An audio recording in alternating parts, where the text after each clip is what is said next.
Welcome to Redacted Reality.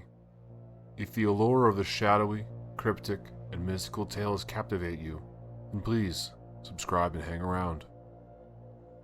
Chapter 6. The night Peter Langley escaped. Peter Langley first suspected something was terribly wrong with Beatrice on an otherwise ordinary evening. Her excuses for her long absences had grown painfully thin, her manner distant and cold.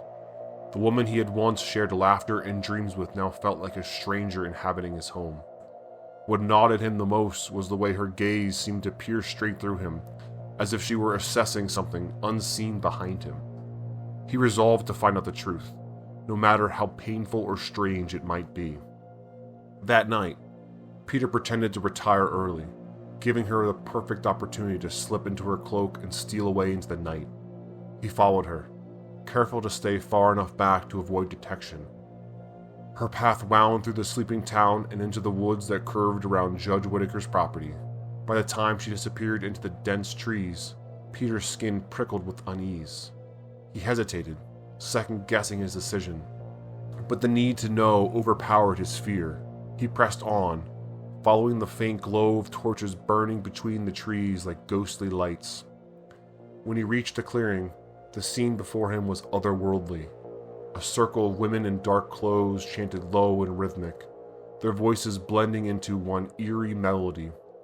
Torches surrounded them, casting an unnatural flickering light over the dark symbols carved into the earth. At the center stood none other than Judge Whitaker, his arms raised as though commanding the night itself. And there, standing directly in front of the judge, was Beatrice. Her hood had fallen back, revealing her face radiant in the firelight. Her lips moved in unison with the chant, her voice confident, alien. She barely resembled the woman who had kissed him goodbye just days ago. Peter's breath caught in his throat. He watched in growing horror as the ground inside the circle began to shimmer and distort. The chanting grew louder, the rhythm faster. The shadows around the trees lengthened unnaturally, their shapes twisting into impossible forms. A dreadful hum vibrated through the air, growing stronger until Peter clamped his hands over his ears, desperate for relief. And then, in a burst of searing white light, something appeared in the center of the circle. It was not of this world. Its form flickered, half seen and entirely impossible, making Peter's brain ache just to look at it. Somewhere in the chaos of its shape, Peter thought he saw its many eyes fixate on Beatrice. She impossibly smiled at it. Peter could take no more.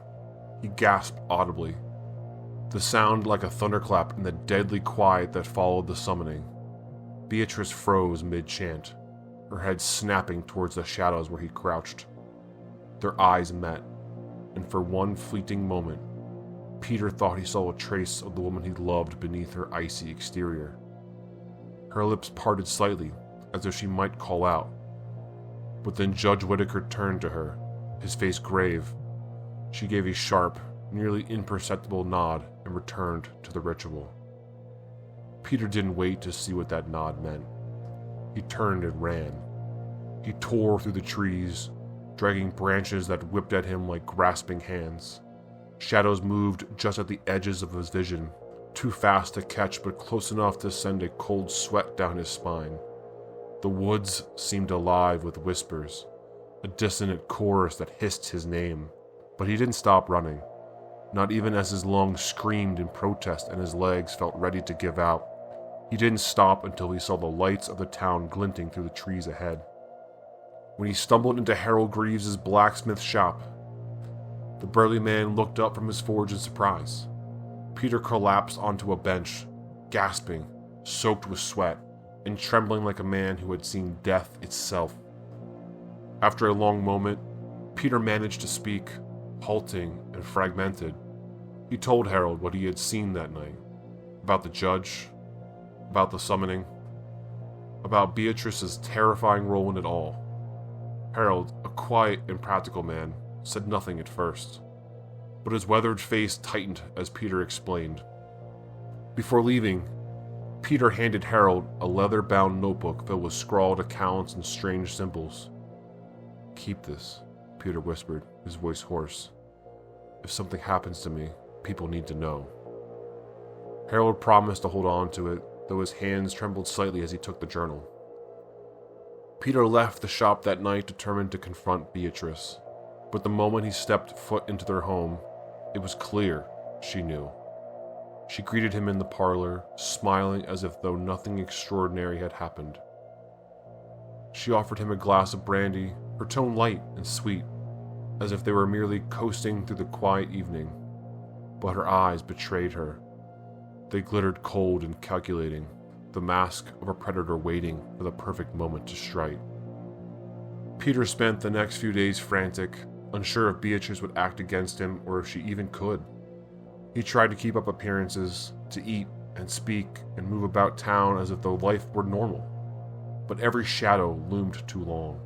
Every sound in their home seemed alive with menace. Wherever he turned, he swore he could feel Beatrice's presence, watching. Then, one sunny afternoon, Beatrice was seen hosting a luncheon at the grand home of a town councilman. She was the perfect picture of grace and charm, laughing with her guests, her eyes sparkling. She never even glanced at the clock. Peter vanished that same afternoon. No one could say for sure what happened to him. Harold kept his promise and handed Peter's journal over to the local sheriff, but it was written in half-thoughts and ramblings that no one could make sense of. And when questioned, Beatrice demonstrated nothing but sorrow for her husband's disappearance. Lamenting his fragile mental state, she became the grieving widow, unblemished, innocent. But Harold noticed one thing that night as he locked up his shop. On the cobblestone street outside, a faint, dark smear trailed towards the woods.